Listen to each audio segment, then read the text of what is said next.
and then just over time was gaining weight. I had a baby, hormones were out of whack, and just literally like everything was going in the wrong direction every single month for a very long time. And I just could not figure it out. And I knew it wasn't just like a calories in, calories out. There was just intuitively, I knew there was a lot more that was wrong.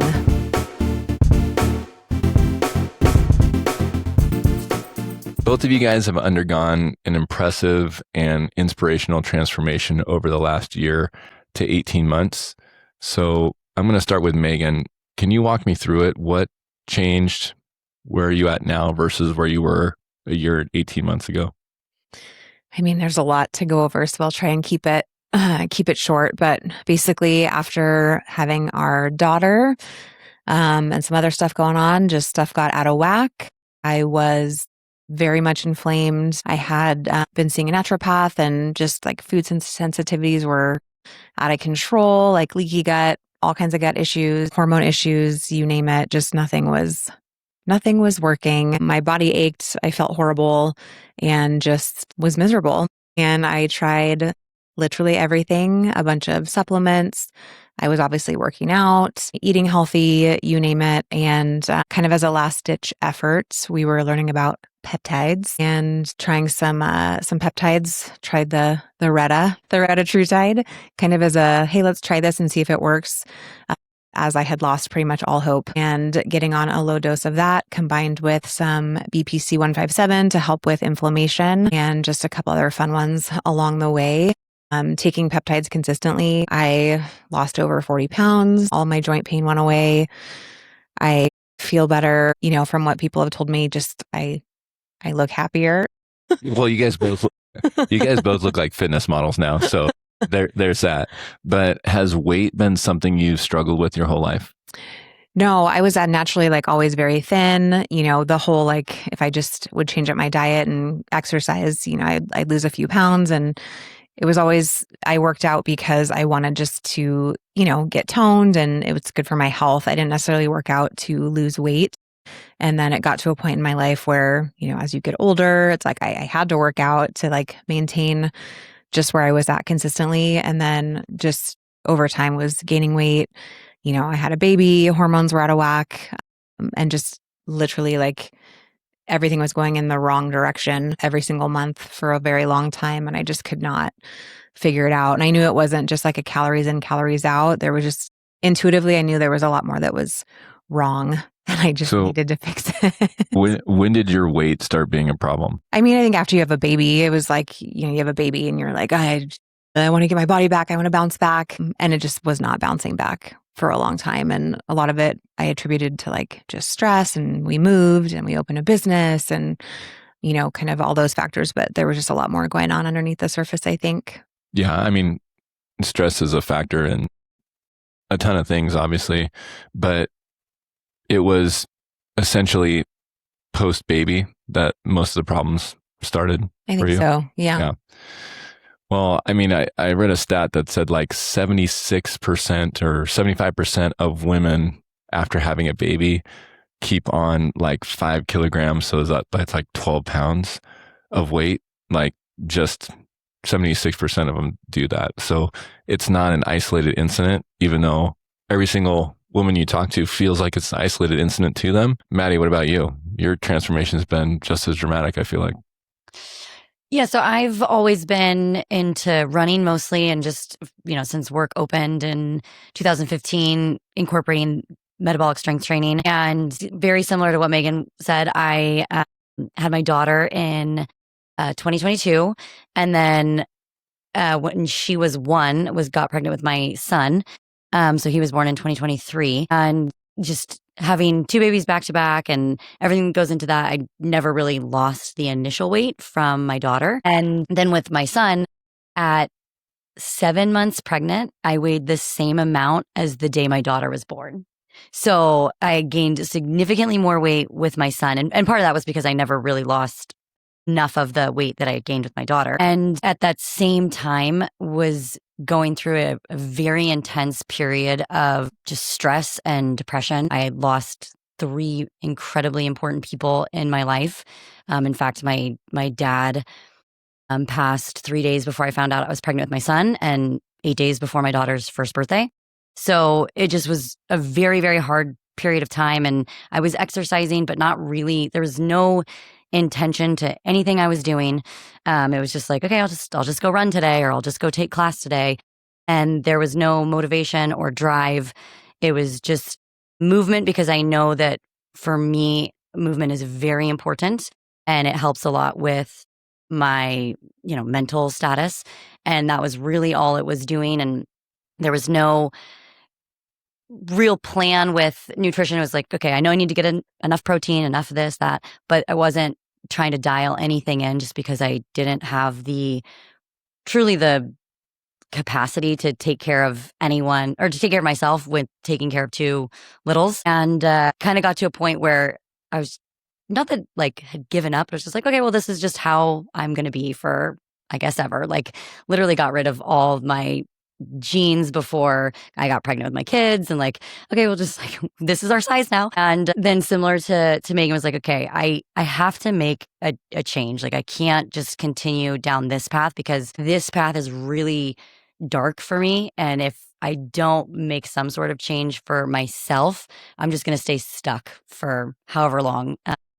And I'm like, I'm the only one who's going to come and get me out of it. So when you guys had started exploring peptides, I think, Megan, you had been maybe taking them for like 6 months at that point. I was like, all right, well, let's see what happens. And you had already had a pretty dramatic transformation at that point. I mean, even now it's beyond, but got on a low dose of retatrutide and did that for a cycle. And from that, lost about 25 pounds. And that was really a remarkable catalyst for getting my athleticism back and spark back. And now, in the past almost year, I think we're coming up on like 10 months ish, have been getting really serious about training for different athletic events, been doing a couple half marathons, and we're doing some high rocks training and competing in those things. And it's just given me my own purpose for wanting to stay in this kind of athletic mode,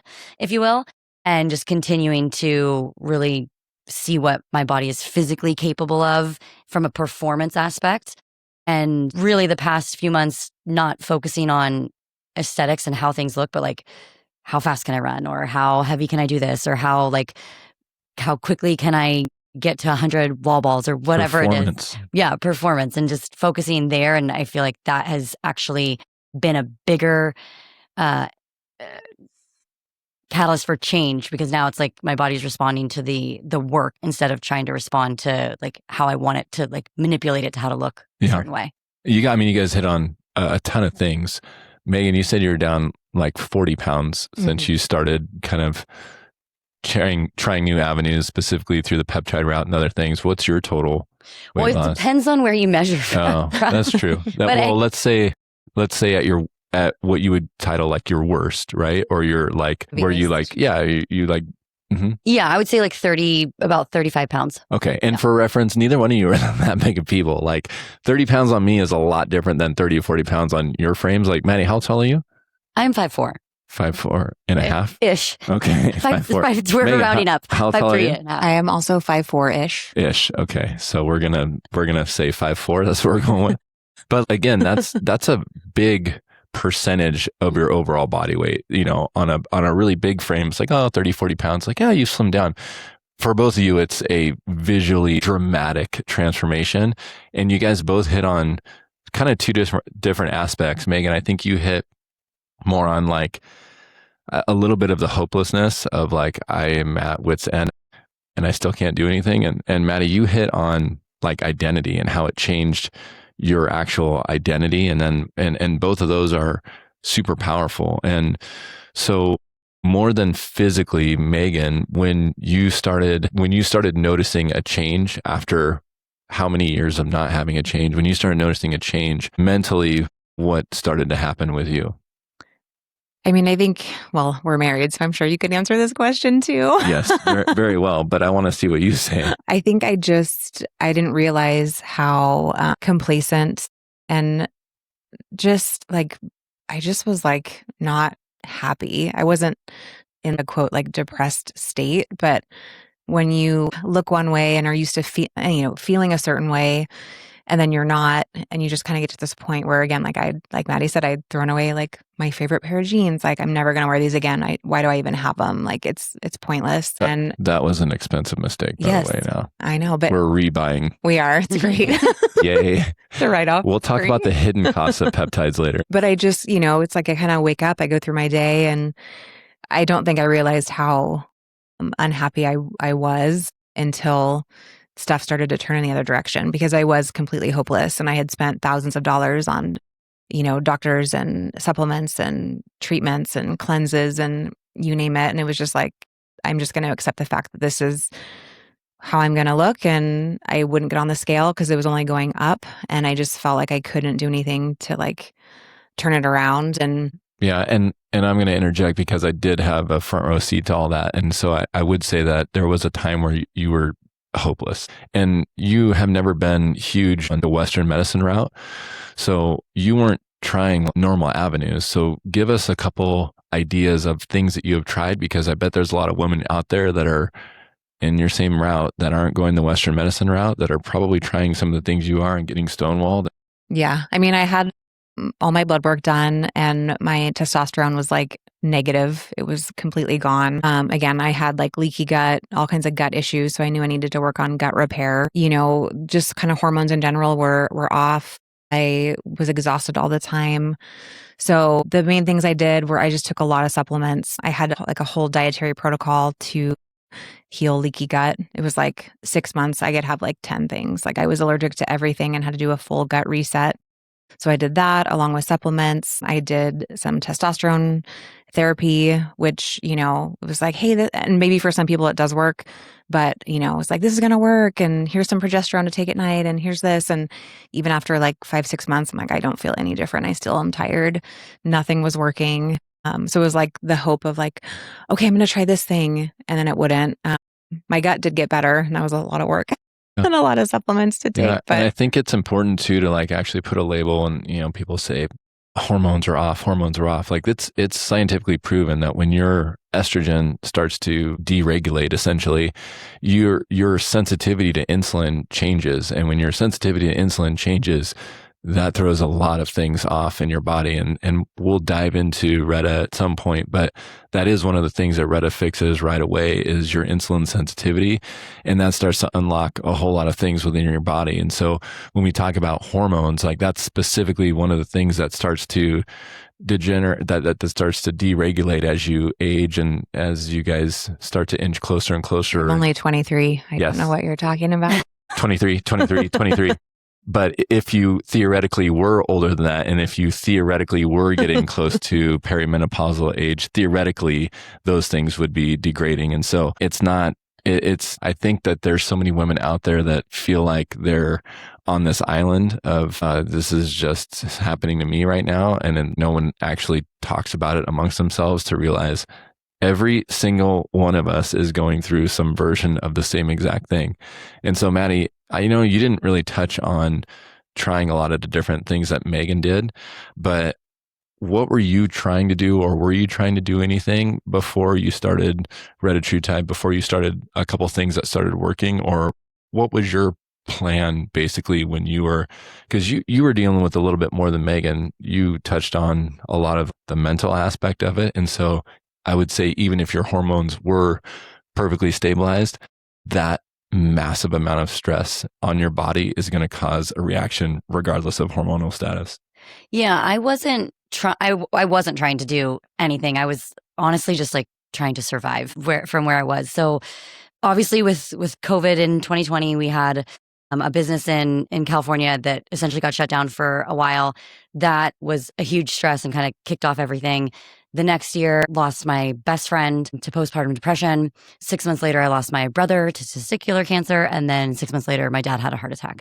So for me, and all the while, my daughter was born within that time frame, and I got pregnant with my son. So my hormones... That's 18 months. 13 months. Well, I mean, I guess from pregnant to born, yes. If we include that. I was 8 months pregnant when I lost my best friend. And so not the same hormones as Megan, but like pregnancy hormones and then post-pregnancy hormones and then pre-pregnancy hormones. All of that was going crazy. And at the same time, we moved to Idaho while still trying to run a business in California. We opened 2 more businesses in Idaho. And then about a year after that, we opened another business in Utah. So taking on too much in the business aspect was probably not the best decision at that time for just like my mental state. But I wasn't like trying to do anything when it came to a plan of what my fitness protocol looks like or what I want to do for my body. Because it just, I didn't even have really, if it had been just me, if I'd been by myself, I wouldn't have had the energy to even get out of bed. For me at that point in my life, it was like, I am functioning to feed my children and to make sure that I'm taking care of my body because now I'm pregnant again. And that was really the motivation behind continuing to move and eat well. But that was it for me. There was no other motivation of I'm doing this for myself.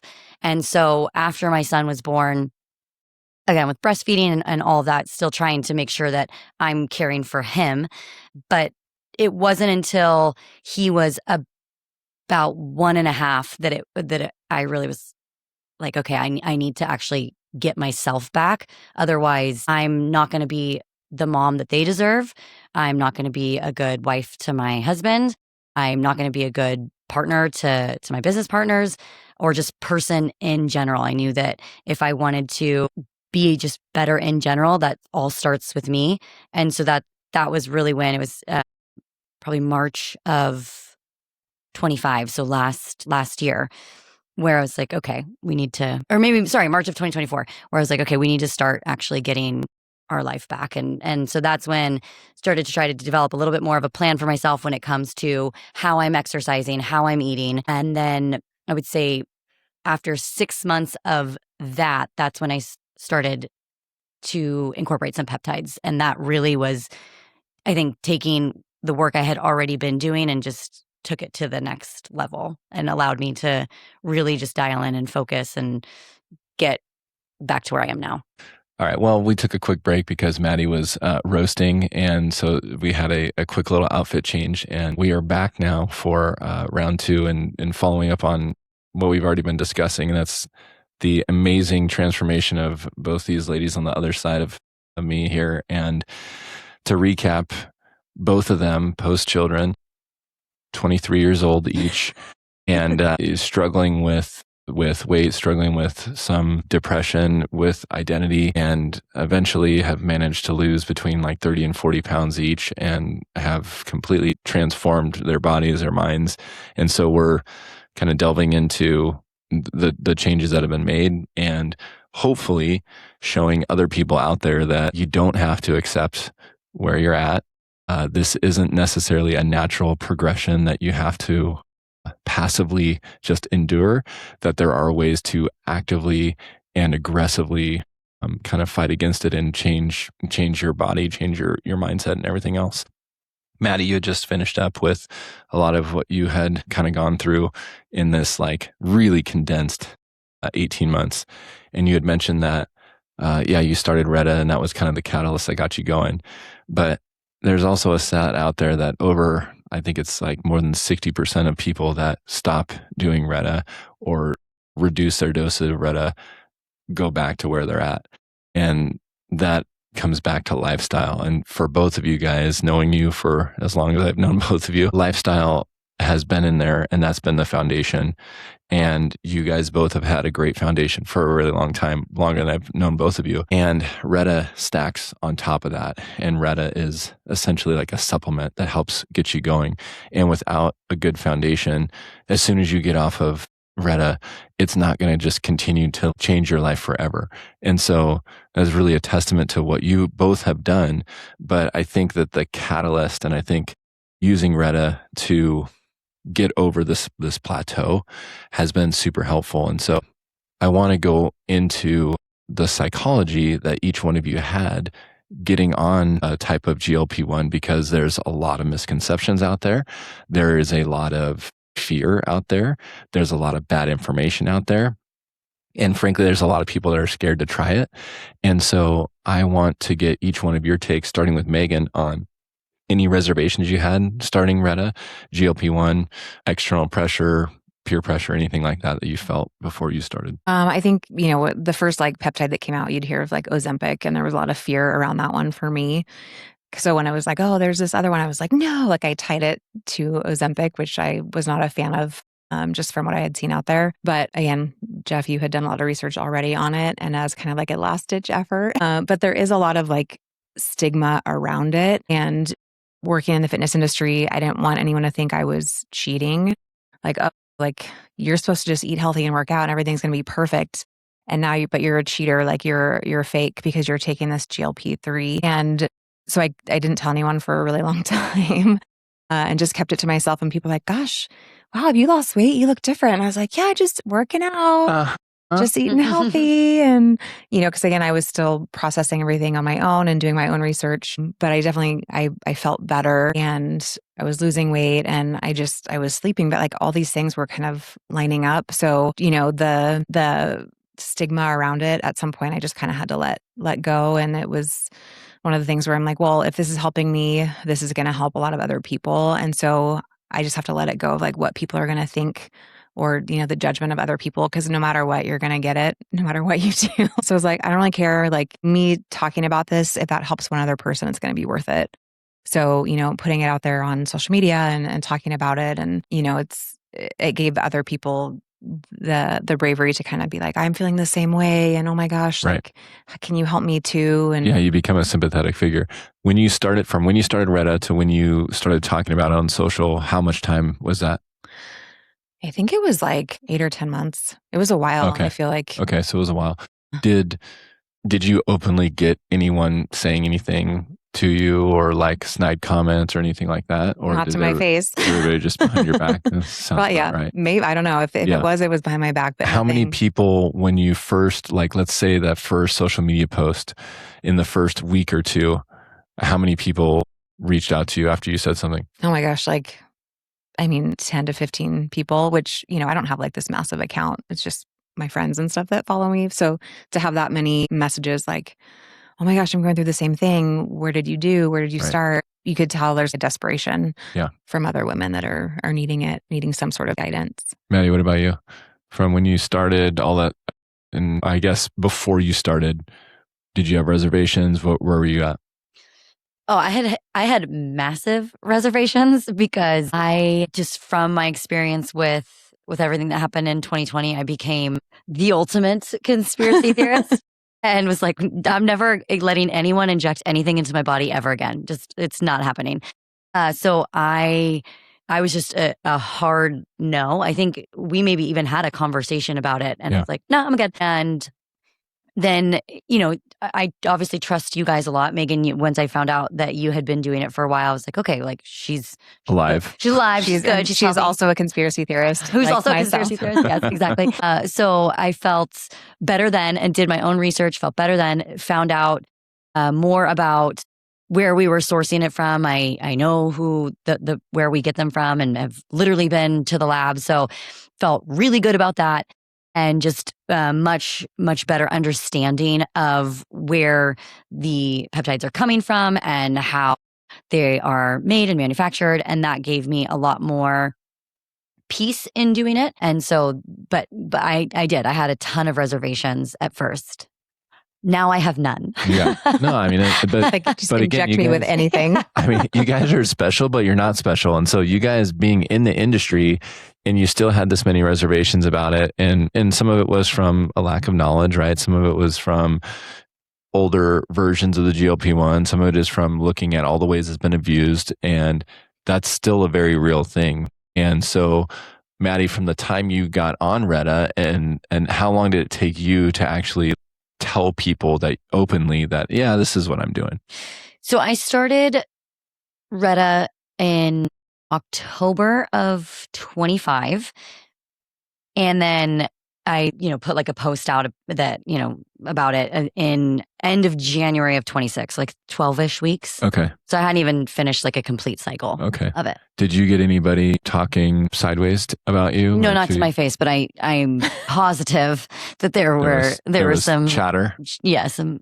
Yeah. And then, But I did get a lot of people that reached out that were very interested and wanting to know more and Right. wanting to, so That was my next question is when you did your post in January, the next couple of weeks, how many people like said something, whatever, were interested, curious? Oh, I would say as far as people reaching out, being curious in the 20 to 30. And then I would say people that actually took action, maybe about half those people. And I will still have actually people that will reach out, 2 weeks ago and they just, it takes them time, right? They want to do their own research and get their own.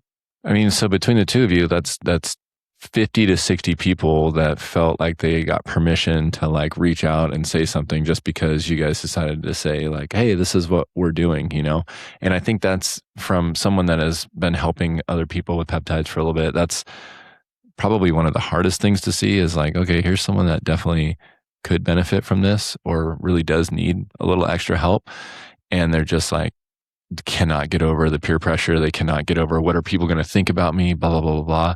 And I mean, you guys are exhibit A and B of, okay, if you actually do it, here is what's possible. And so my thoughts with that are simply, what would you say to someone that is hesitant about it?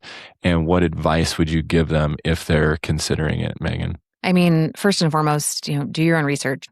Yeah, you can look at us and be like, well, they did it, it worked for them. But ultimately with anything that you're going to put in your body, do your research, look at the good, look at the bad, look at everything in between. And once you feel like you've kind of exhausted all of that, you have to do what's best for you and not care what anyone else thinks about your choices. It's your health, it's your body, it's you that's waking up every single day. And if you're not happy and want to make a change, that is your right to do so. And so you just have to let go of like any judgment attached to it. Because again, with like all the social media, like no matter what you put out there, there's going to be always at least one hater. And they can just go live their miserable life and go hate on everyone else. Yeah, for sure. There's some people you're never going to convince. No, doesn't matter. And I think too, it's like when you just let that go, it's like, I don't care about what these people are doing. Like you make your own choices. I'm going to make mine. Like bye. So there has to be, I mean, for me, it was like a little bit of that too. So I would just say, just do it for you. If you've done your research, great. And like, don't let anyone else's opinion influence yours. Maddie, what would you say? Yeah, very, very similar. I try my best to subscribe to the theory of what people think about me is none of my business. And so I'm just going to do what's best for me and my family and make myself the healthiest version possible. And I would encourage everyone else to do the same. So I tell people same thing, to do research. I also tell people start with your nutrition and your fitness. Like if you just start Retta, but the rest of your life is a dumpster fire, you might lose some weight, but you're not going to have anywhere near the results that you could, one.